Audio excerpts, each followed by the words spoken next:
అందరికీ నమస్కారాలండి. ఈరోజు సిఆర్డి అథారిటీ 49వ అథారిటీ మీటింగు ఈరోజు ముఖ్యమంత్రి గారి యొక్క ఆధ్వర్యంలో జరిగింది.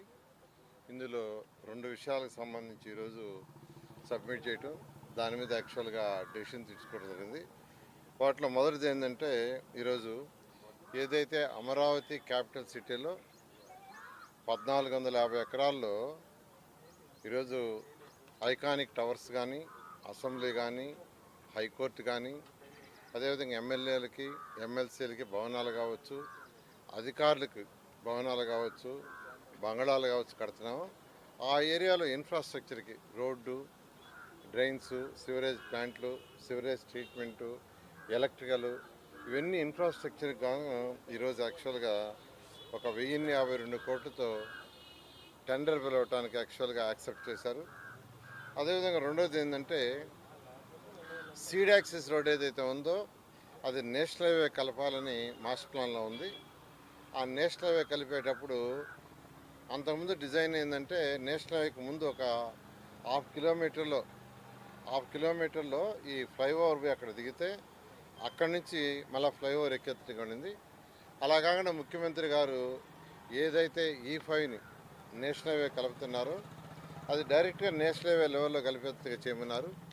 దానికి 682 కోట్లతో యాక్చువల్గా టెండర్కి యాక్చువల్గా అలౌ చేయడం జరిగింది. ఈ విధంగా ఈరోజు ఈ రెండింటి మీద ఈరోజు 49వ సిఆర్డే అథారిటీ మీటింగ్లో ముఖ్యమంత్రి గారు పర్మిషన్ ఇవ్వడం జరిగింది.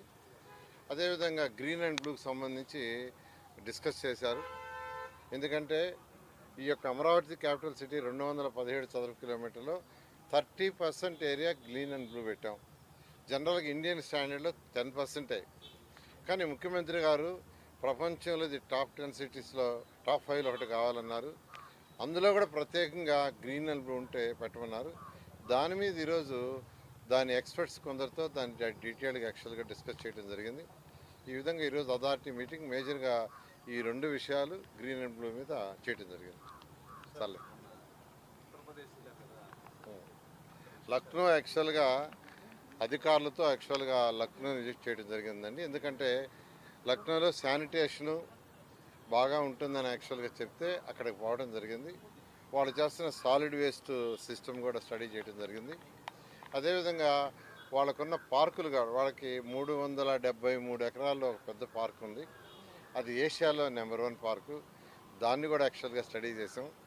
అదేవిధంగా వాళ్ళ యొక్క రివర్ యొక్క బండ్ ఎలా కట్టారు, మనలాగానే యాక్చువల్గా వాళ్ళకి కూడా రివర్ ఉంది. రివర్ బండు, రివర్ ఫ్రంట్ ఏ విధంగా గ్రీనరీ డెవలప్ చేశారో ఇవన్నీ స్టడీ చేసాం. అధికారులందరూ చాలా చక్కగా చేశారు. మనం కూడా యాక్చువల్గా డిజైన్ చేసాం.